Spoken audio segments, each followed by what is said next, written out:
মানুষ তাকে আসুক না আসুক, বিচার ব্যবস্থা আটকানোর জন্য কোন ব্যক্তি যদি টাকা পয়সা নিয়েও আটকে থাকেন, অন্ততপক্ষে রাতে ঘুমানোর আগে তিনি ভাবেন যেটা করছেন তিনি ভুল করছেন এবং এই অন্যায়টা তিনি করছেন, এইটুকু মানুষত্ব অন্ততপক্ষে বেঁচে আছে, না হলে সমাজ চলতো না, আলাদা কথা। কিন্তু সবাই তাহলে একজোট হচ্ছে না কেন? প্রশ্নটা এখানে, সবাই একজোট কেন হচ্ছে না? এই প্রশ্নের উত্তর খুঁজতে গেলে আমরা দেখতে পাবো সবাই এই জন্য একজোট হচ্ছে না যে সমাজতন্ত্র, সমাজ যন্ত্র বা সমাজ ব্যবস্থাটাকে আমরা এমন ভাবে দেখতে দেখতে দেখতে দেখতে আমরা নিজেদের সঙ্গে অ্যাডজাস্ট করে নিয়েছি যে যতক্ষণ না নিজের বাড়িতে গিয়ে কেউ কিছু করছে, অন্যায় করছে, ততক্ষণ আমরা আওয়াজ তুলব না। আরে আজকের অভয়া দিদির সঙ্গে যে বাজে ঘটনাটা ঘটলো, যে নৃশংস ঘটনা ঘটলো, আমি নাম করে ডিপার্টমেন্ট অনুযায়ী বলবো, আমি নিজে স্বাস্থ্য দপ্তর মানে স্বাস্থ্য ডিপার্টমেন্টের একজন কর্মী, স্বাস্থ্যকর্মী, ডাক্তার হিসেবে নয়, যারা পুলিশ ডিপার্টমেন্টে আছে পুলিশ কর্মীও, অন্তত বুকে হাত দিয়ে বলুন অভয়া দিদির মৃত্যুটা শুধু একজন অভয়ার মৃত্যু নয়, একজন মেধার মৃত্যু, একজন সমাজের মৃত্যু, একজন সাহসের মৃত্যু। আর এই ঘটনাটাকে যারা আমরা প্রতিবাদের স্বর দেওয়ার চেষ্টা করেছি আপনাদের কাছ থেকে সাহস নিয়ে, ব্যক্তি কেন্দ্রিক একটা আক্রমণ করার প্রচেষ্টা, এবং এমন এমন ব্যক্তি একেবারে ঘোষণা করে বলছেন চলো এবার আন্দোলনটাকে কিভাবে, যারা আমাদের বিরুদ্ধে কথা বলছে চলো তাদেরকে আমরা প্রতিহত করব। যে ব্যক্তিরা ডিরেক্ট এরকম কনফ্রন্টেশনে আসতে চান তাদের উদ্দেশ্যে একটাই কথা বলবো, শুধুমাত্র সংখ্যাগরিষ্ঠ সরকার নয়, সমস্ত সিটের সমস্ত সিট যদি কোনো সরকার পেয়ে যায়, অন্যায়কে অন্যায় বলার জন্য একজনও মানুষ যদি রাস্তায় থাকে সেখানে আমরা থাকবো। ওই সিট নিয়ে আমাদেরকে ভয় দেখাবেন না, কারণ এটাও আমরা জানি যে মানুষ যদি বাঁধতে হয়, পুলিশ ডিপার্টমেন্ট ড্রেস পরে পুলিশ হয়ে যাবে, ডাক্তার অ্যাপ্রন পরে ডাক্তার হয়ে যাবে, নার্সেস ড্রেস পরে নার্স হয়ে যাবে, ড্রাইভার হয়ে যাবে, যে যা কাজ সেই কাজগুলো করবে। কিন্তু একটাই মানববন্ধন আছে, একটাই বাঁধা যায়, সেটা হচ্ছে মানবতা। সবার মধ্যে কমন জিনিস যদি থাকে, একটা সুতোয় মালা সেই তৈরি হয়ে যাবে, সেটা কখনো ভাঙতে কেউ পারবে না। কে কার জন্য লড়ছে, কে কার জন্য নিজের কষ্ট করছে, এখানে তো কেউ ডিম ভাতও পাচ্ছে না, আর এখানে কেউ বিরিয়ানিও পাচ্ছে না। যারা রাতের বেলা এখানে এসে নিজেদের ত্যাগ দিচ্ছে, আমার আওয়াজ যদি সবার কানে পৌঁছায়, মনে রাখবেন এই এক ফোঁটা সাহস, এই এক ফোঁটা ত্যাগ নিজের জীবন থেকে মানুষ এইরকম মঞ্চে এক ফোঁটা করে দিয়ে যায় আপনার জন্য, আপনার বাড়ির জন্য। যত বড় পদে থাকুন না কেন, আপনারও একদিন সমস্যা হবে, সেই সমস্যার সমাধান খোঁজার জন্য এই রাস্তাটা তৈরি হয়। যুগে যুগে আন্দোলন হয়েছে, প্রত্যেকটা আন্দোলন থেকে আমরা দেখেছি, এই জন্য দেখেছি কারণ আমরা ইতিহাস পড়েছি, ঐতিহাসিক ব্যক্তিদেরকে আমরা শুনেছি, ঐতিহাসিক ব্যক্তিদেরকে আমরা চোখে দেখিনি। কিন্তু যদি আপনি একটা ভালো বই পড়েন, যদি কনসেন্ট্রেশন দিয়ে মন দিয়ে পড়েন, তাহলে দেখবেন শুধু বই পড়া নয়, ওই লেখকের সঙ্গে বসে আপনি মিটিং করছেন মনে হবে। আর আমরা ওই ভাবধারা থেকে, এটা কোনো রাজনৈতিক ভাবধারা নয়, এটা মানবিক ভাবধারা। আপনি যদি 6 জন মদখোরের সঙ্গে বসে থাকেন, 7 নম্বর মদখোরটাও আপনি হবেন, শুধু সময়ের অপেক্ষা। আর দুর্নীতিবাজেদের সঙ্গেও যদি আপনি থাকেন, 7 জন দুর্নীতিবাজের সঙ্গে 8 নম্বর দুর্নীতিবাজও আপনি হবেন, এটাও একটা সমাজের আশঙ্কা। তাহলে আপনাকে যেটা করতে হবে, নিজের জন্য শুধু নয়, পরবর্তী প্রজন্মের জন্য, রেখে যাওয়া পৃথিবীর জন্য আপনি ওই পথটাকে শুধু বেছে নিতে হবে। সে পথে যদি আপনাকে একারও চলতে হয়, নানান গালি গুজব খারাপ কথা শোনার পরেও একা আপনাকে চলতে হবে। এই জন্য নতুন পথ করে দেওয়ার জন্য কলম্বাস আমেরিকায় যখন যায় তখন জানতো না আমেরিকা বলে কিছু আছে। নতুন পথ দেখিয়ে নতুন আমেরিকা যেমন আবিষ্কার করেছিল, সত্যের পথ ধরে যে সমস্ত মানুষরা ত্যাগ দিয়ে, তাদের জায়গা দিয়ে, তাদের শ্রম দিয়ে, তাদের সময় দিয়ে, তাদের প্রতিবাদ দিয়ে আজকে রাস্তা দেখাচ্ছে, আমি মানুষ হিসেবে অন্তত এই রাস্তা থেকে অন্য রাস্তায় সরে যেতে পারবো না, যতই লোভ আসুক, লালসা আসুক, যতই ক্ষমতা আসুক। আর শুধু তাই নয়, আমি বারবার এক কথা বলে এসেছি যে যদি নিজের জীবনকে কেউ কখনো মূল্যবান যদি ভাবতে শুরু করে, এবং আমাদের সবার ভাবা উচিত এই জন্য যে আমরা যখন ছোট থেকে বড় হই, আমরা আমাদের জীবনে বিভিন্ন জিনিস অ্যাকোয়ার করি, যেমন আলো থাকে তেমন অন্ধকার থাকে, কিন্তু মনে রাখবেন যে সব সময়ের জন্য যেটা নেগেটিভ, সেই নেগেটিভ ফোর্সটা সব সময়ই বেশি থাকে। কারণ আলো যদি আমরা না জ্বালাই, অন্ধকারের জন্য ব্ল্যাক লাইট জ্বালাতে হয় না, অন্ধকার অটোমেটিক আসে। আলো জ্বালাতে গেলে এফর্ট দিতে হয়, কষ্ট করতে হয়, লাইট জ্বালাতে হয়, পরিশ্রম করতে হয়। আজকের যারা এই বিভিন্ন প্রতিবাদের মধ্য থেকে, বিভিন্ন শ্রমের মধ্য থেকে নিজেদের জীবনে আমরা এক টুকরো আলো জ্বালানোর চেষ্টা করছি, এটা এফর্ট দিতে হচ্ছে, এটার জন্য কোনো পয়সা আমরা পাই না, এই পয়সার জন্য নয়, এটা এফর্ট নিজেদেরকে আলোকিত করা এবং সেই আলোটা সমাজে ছড়িয়ে দেওয়া। শুধু একটা বাজে ঘটনাকে বারবার আমরা বলছি, এই ঘটনাকে আমরা যদি এক্সপ্লেন করি, এই ঘটনাকে যদি আমরা বিস্তারিত আলোচনা করি, আমার মনে হয় ঘন্টার পর ঘন্টা কেটে যাবে, বক্তৃতা শেষ হবে না। একটা ব্যাপারে যদি আমি বারবার এটা বলে এসেছি, রিপিটেডলি বলছি, কোনো ব্যক্তির মধ্যে যদি এক ফোঁটা মানবিকতা থাকে, সে এই সময়ে যদি 30 সেকেন্ড ভাবে, আজকে আমি একটা ইন্টারভিউ দিচ্ছিলাম, আমি ইন্টারভিউ দিতে দিতে আমার চোখে জল এসে গিয়েছিল, যে 30 সেকেন্ডের জন্য যদি কেউ ভাবে যে জীবনের শেষ নিঃশ্বাস ত্যাগ করার সময় আমাদের অভয়া বোন এবং আরো অনেক অভয়া বোনেরা কি কষ্ট না পায়। আরে আর এই যে নোংরা ঘটনাগুলো ঘটছে, আমি এটা বলেছিও, এগুলো কিন্তু হঠাৎ করে কোনো ঘটনা ঘটে যাওয়া নয়। কারণ আজকের আমি যে প্রথম বক্তৃতার উদাহরণ দিয়ে বললাম, 294-এর মধ্যে 112 জন কলেজ দেখেনি, তারা যখন শিক্ষানীতি তৈরি করবে, তারা যখন কলেজ কিভাবে চলবে সেটা তৈরি করবে, আমি জানি এটা আমার কাছে সোনার পাথর বাটি যে এটা পরিবর্তন তুমি করতে পারবে না, বাট স্বপ্ন দেখা তো কখনো ছাড়বো না। শিক্ষা এবং শিক্ষিত এই দুটো জায়গায় ক্ষমতায় অন্তত থাক না থাক, আমি বলেছি যে শিক্ষার নিজস্ব যে ক্ষমতা আছে এটা প্রতিষ্ঠা করার জন্য আমাদেরকে লড়তে হবে, সেই লড়াইয়ে আমাদের একজোট হতে হবে। আর শুধু তাই নয়, আমরা প্রথম থেকে এই আন্দোলনে সবাইকে পাশে পেয়েছি। বারবার রাজনৈতিক অরাজনৈতিক বিভিন্ন রকমের বিতর্ক উঠে এসছে, কিন্তু আজকের দিনে দাঁড়িয়েও 4 মাস পরেও আপনারা দেখবেন যারা আন্দোলন করছিল তারাই করছে, রাজনৈতিক জায়গা তারা নিয়েও করছে, রাজনৈতিক জায়গা তারা ছেড়েও করছে। তাই এক্ষেত্রে রাজনৈতিক অরাজনৈতিক নিয়ে বিতর্ক তৈরি করে কোনো লাভ নেই।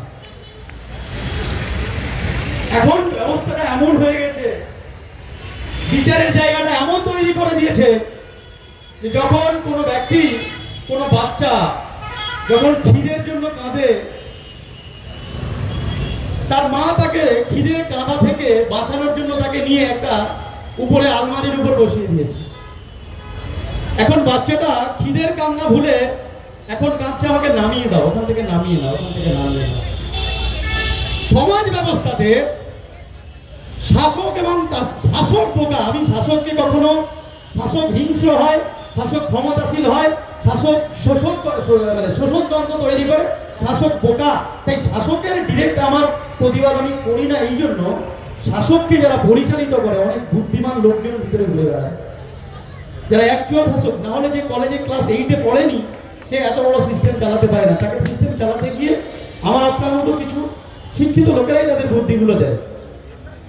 কিন্তু আমার যেখানে প্রতিবাদ, আমার ভাবনাধারার যে প্রতিবাদ, সেটা হলো যে মানুষকে ওই আসল যেটার জন্য যে কাঁদছে, আসল যেটার জন্য যে কষ্ট পাচ্ছে, সেই কষ্ট থেকে তাকে সরিয়ে দেওয়ার জন্য অন্য জায়গায় মোড়টা ঘুরিয়ে দেওয়া হয়, যাতে ও খিদের জন্য না কাঁদে, যাতে ও ওখান থেকে নামার জন্য কাঁদে। নাহলে আমাদের বলতে দ্বিধা নেই, এই ধর্মতলার বুকে দাঁড়িয়ে এটা আমার রাজ্য, আমার মাটি, এই জমিন আমার মাটি, এই আলো এই বাতাস আমার মাটি, সেখানে আমি একটা জায়গার জন্য একটা সিনিয়র ডাক্তাররা 10 দিন এখানে একটা ডেমনস্ট্রেশন করবে, কারোর সঙ্গে মারামারি করছে না, কারোর খুনোখুনি করছে না, নিজেদের প্রতিবাদ, নিজেদের অধিকারের ভাষাটা মানুষের কাছে বলার জন্য একটা জায়গা খুঁজবে, সেখানেও শাসকের শোষণতন্ত্র সেটা দমিয়ে রাখার জন্য হাইকোর্টে গিয়ে পারমিশন আনতে হচ্ছে। এটা আমাদেরকে, আমার মনে হয় প্রত্যেকটা জায়গার যে একটা একটা টু দা পয়েন্ট থাকে, মানুষ সেই টু দা পয়েন্ট যদি ভাবে যে আজকের এখানে বসে ডেমনস্ট্রেশন করার জন্য, প্রতিবাদ জানানোর জন্য যদি হাইকোর্ট থেকে গিয়ে পারমিশন আনতে হয়, তাহলে নিজেদের জীবনের কোনো একটা অধিকার নিয়ে বলতে গেলে কতটা আমাদেরকে পরিশ্রম করতে হয়, সেটা একটা উদাহরণ এখানে এক্সাম্পল দেব। তো আমাদেরকে ভাবতে হবে, বক্তব্য কথাবার্তা শুধুমাত্র শাসক বিরোধীও নয়, শাসক শোষণ করবে, কাজ করবে, দমন করবে, পীড়ন করবে, এটা একটা ট্রেন্ড, এটা যুগে যুগে ঘটেছে, ইতিহাস বলেছে। কিন্তু যেটার অভাব এখন এই মুহূর্তে দেখা যাচ্ছে, আমার ব্যক্তিগত উপলব্ধি, যেটা আমি ভুল হতে পারি, সেখানে কোনো জীবন অনেক পড়ে আছে, সেটা হলো বিরোধিতা করা এবং বিরোধ এবং বিরোধী। আমাদের সেই জায়গাটা আমার মনে হয় অভাব হচ্ছে, বিরোধ এবং বিরোধিতা করার জায়গাটা সিস্টেম এমন ভাবে দমন পীড়ন করছে, মানুষ তার বিরোধিতা বা বিরোধটাকে প্রস্ফুটিত করতে পারছে না, আসল জায়গাটা দেখাতে পারছে না। না হলে যদি সঠিক স্পেস পেত, সঠিকভাবে বলার জায়গা পেত, আমার মনে হয় গ্রামে গ্রাম থেকে যে ব্যক্তিদেরকে আমরা শুধু রিক্সাওয়ালা বলে ভাবি, যে ব্যক্তিদেরকে শুধুমাত্র আমরা মৎস্যজীবী ভাবি, তার সঙ্গে যদি তার প্রতিবাদটা যদি একটা পাল্লায় রাখা যেত, আমার মনে হয় বড় বড় শাসনতন্ত্র 14 তলা 16 তলা পর তার পাশে দাঁড়াতে পারতো না, সেরকম প্রতিবাদ আছে তাদের মধ্যে।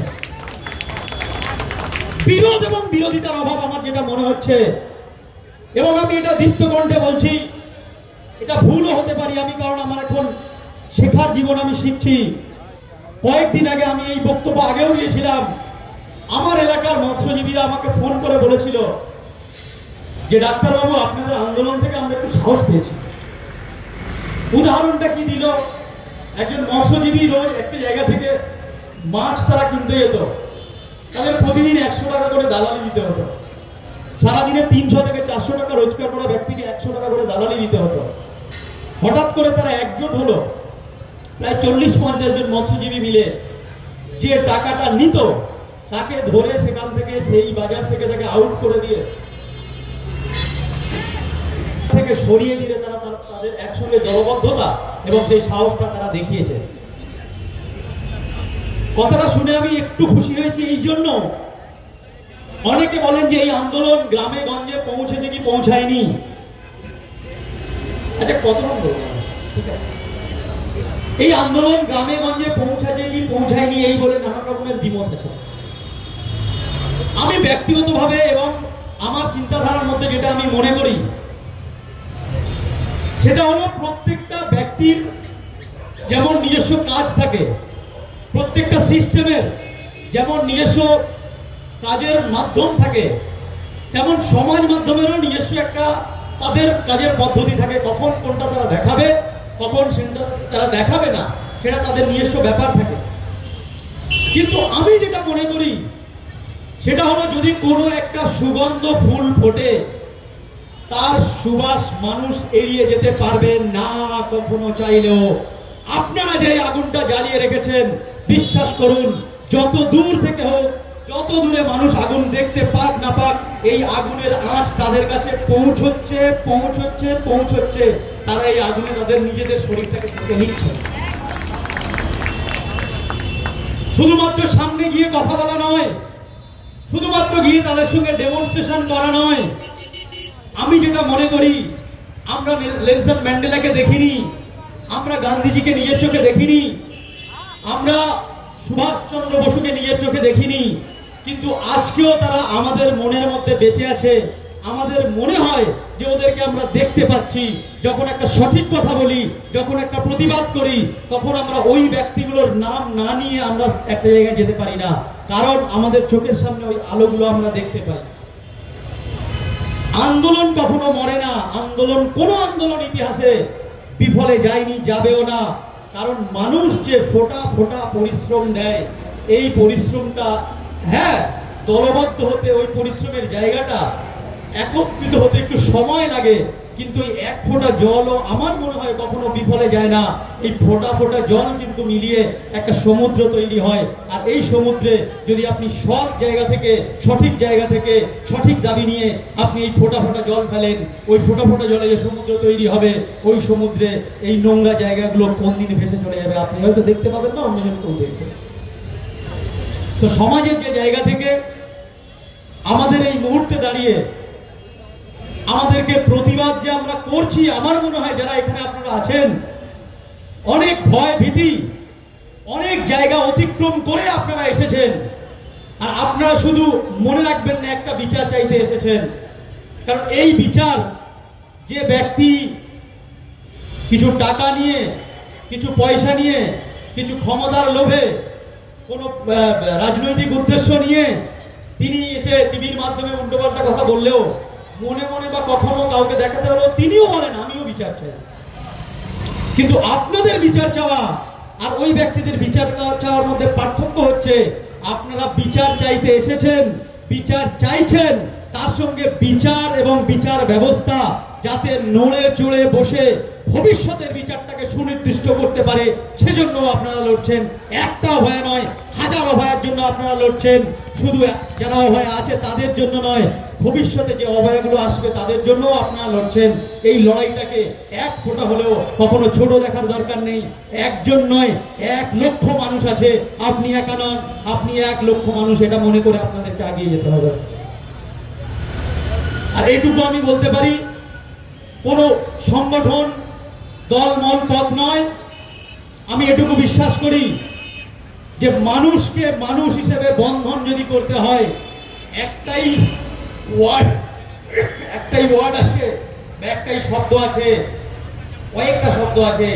সেই শব্দগুলো যতদিন পর্যন্ত ডিকশনারিতে আছে, যতদিন পর্যন্ত সেই শব্দগুলো আছে, সেই শব্দগুলোকে অন্তত সম্মান রক্ষার্থে আমরা দলবদ্ধ থাকব। সেই শব্দগুলো হলো সাহসিকতা, সেই শব্দগুলো হলো মানবিকতা। এগুলো একে অন্যের জন্য লড়তে উজ্জীবিত করবে। এই শব্দগুলো যতদিন না কেউ অমিট করতে পারছে, আমরা ততদিন একসঙ্গে থাকবো, লড়াই করবো, এটা বলে আমি মনে করি। আর শাসকের শোষণতন্ত্র বড় চালাক। এর আগেও আমি বলেছি যে ওরা মানুষকে যখন মারে, একদম ডিরেক্ট বিষ দিয়ে মারে না। ডিরেক্ট যখন বিষ দিয়ে মারে তখন মানুষ দেখতে পেয়ে যায়। তো ওরা যেটা করে সেটা হলো ক্রনিক রোগে মানুষ যাতে মারা যায় সেই ব্যবস্থা করে। সঠিক সময়ে সঠিক রোগের ঔষধ না দিয়ে মারে। আর সেই সঠিক রোগগুলো হলো অবিচার, সেই সঠিক রোগগুলো হলো আপনার বেকারত্ব, সেই সঠিক রোগগুলো হলো মানুষে মানুষে লড়াই করিয়ে দেওয়া, মানুষে মানুষে বিভেদ তৈরি করে দেওয়া। এটা যুগে যুগের শোষণতন্ত্রে এই নির্দিষ্ট নিয়মে তারা চলেছে। আমাদের এটা বোঝার সময় হয়েছে, আমরা বুঝতে শিখেছি, তাই দলবদ্ধ হয়েছি।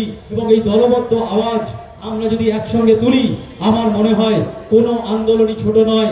আরজি করের মতো এরকম নিকৃষ্টতম ঘটনা আমাদের মন থেকে সিবিআই একজনকেও কনভিক্ট করলেও এই মন থেকে আমাদেরকে কখনো এটা সরাতে পারবে না। আমরা যারা অন্তত মানবিকতা রাখি, যুক্তি রাখি, ভাবনা রাখি, ভাবতে জানি, ভাবতে শিখেছি, আমরা এটা বিশ্বাস করি এবং দেখে আসছি এই ঘটনাটা একটা নিকৃষ্টতম ঘটনা, যেটা তথ্য প্রমাণ লোপাট করার জন্য সিস্টেম পুরো পড়ে লেগেছিল। এতগুলো আইপিএস অফিসার, এতগুলো বড় বড় অফিসারগুলো ওখানে গিয়ে ওইসব করেছিল। অন্য জায়গায় তথ্য খুঁজে এনে তাদের বিচার দেওয়া হয়েছে, আর জীবনের তথ্য প্রমাণ লোপাট করা হয়েছে যাতে বিচার না হয়। আমাদেরকে বুঝতে হবে এবং বারবার আমি একটা কথা বলবো, এখানে যারা মঞ্চে আমরা বসে আছি, যারা আমার আওয়াজ শুনতে পাচ্ছেন, বিভিন্ন জন বিভিন্ন বয়সের মানুষ হন, বিভিন্ন ভাবধারার মানুষ হন, কিন্তু একটা আমাদের কমন ভাবনা, এই যে ভাবনাটা আমাদের উজ্জীবিত করে সেটা হচ্ছে মানবিকতা। অন্তত এই মানবিকতা বাঁচিয়ে রাখতে, নিজেকে মানবিক করে তুলতে, নিজেকে মূল্যবান ভাবতে আমাদেরকে লড়াই করতে হবে। রাস্তায় দাঁড়িয়ে একজন হলেও লড়াই করতে হবে। এই লড়াই আমরা লড়বো, একসাথে লড়বো, এটুকু আমরা দৃঢ়বদ্ধ হতে পারি।